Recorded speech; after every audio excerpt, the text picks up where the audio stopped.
Hello viewers, in today's class we are going to discuss yet another important and very conceptual problem from definite integrals involving the greatest integer function, right? So here we have to solve this problem that is integral from 0 to pi, and here we have sine of greatest integer of 2x over pi, right? So let us start, and here we'll follow the usual method of solving this integral, right? But we can also solve this integral by a direct formula, right? So we'll discuss that formula in our next video, right? So here we'll solve this problem by making use of the method of substitution. So now let us first consider this integral as I, right? So here we'll make the substitution that is t is equal to 2x over pi, right? So x is, it can be written as pi t over 2, right?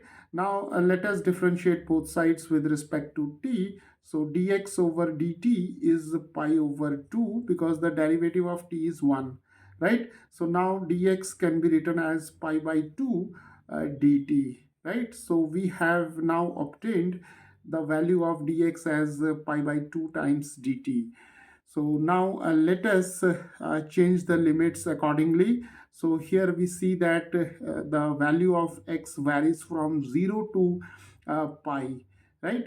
So when x is 0, then the value of t can be obtained from this relation, that is t is equal to 2x over pi. So here we have 2 times 0 divided by pi, that is equal to 0, and when x is pi, then we have t is equal to 2 times pi divided by pi. So pi and pi get cancelled, so we are left with 2, right? Okay, so now this integral I can be written as 0 to 2, and we have a sine of greatest integer of t, because for 2x over pi we can now write t, and for dx we can write pi by 2, and here we have dt. So now pi by 2 being a constant, we can take it out outside the integral. So we have 0 to 2 and sine of greatest integer of t dt, right? Okay, now whenever we come across with the greatest integer function, we always search for the integers, right? So here t varies from 0 to 2. So see, here we have t is equal to 0, and here we have t is equal to 2, right? So here we come across with the greatest integer function. So between 0 and 2 we have the integer 1, right? So it is necessary to break this integral as a sum of two integrals, right? So now we can now write I is equal to pi by 2, and we have the integral. The first integral is from 0 to 1, right? Because we have to integrate from 0 to 2. So first we'll write 0 to 1, and here we have sine of greatest integer of t and dt, and then we have 2, here we have 1, 1 to 2, right? So 1 to 2, and we have sine of greatest integer of t, right? So what we have done here, we have split this integral as a sum of two integrals, right?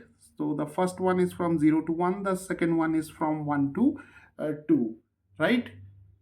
So now we have two simple integrals. In the first integral, see, we have the limits from 0 to 1, right? So t varies from 0 to 1 in the first integral. So by definition of greatest integer function, the value of greatest integer of t must be equal to 0 when t lies between 0 and 1, right? So this is straightforward from the definition of greatest integer function. And in the second integral, the value of t goes from 1 to 2. So again, by definition of greatest integer function, the value of greatest integer of t must be equal to 1, right? So here we'll write 0, and here we'll write 1, right? So I can now be written as pi by 2, and here we have 0 to 1 and sine of 0, right? So this is dt, and then we have 1 to 2, and here we have sine of 1, right? And here we have dt. So now we see that sine of 0 is equal to 0, right? So this integral vanishes. So here we have pi by 2, and we have 0 plus, here sine 1 is a constant, so we can take it outside. So we have 1 to 2 and dt, right? So now we can write pi by 2, and here we have sine 1 because this is 0. So we have pi by 2 times sine 1, and integral from 1 to 2 dt. So the integral of dt is t. So we have 1 to 2. Now taking the limits, and we take the difference. So we have 2 minus 1. So 2 minus 1 is 1. So simply we have pi by 2 sine 1 times 1. So this is pi by 2 sine 1, right? So the value of this integral is pi by 2 times sine 1, right? So here we have adopted the usual method to solve this integral, but in our next videos we'll see how to write the direct value of these type of integrals.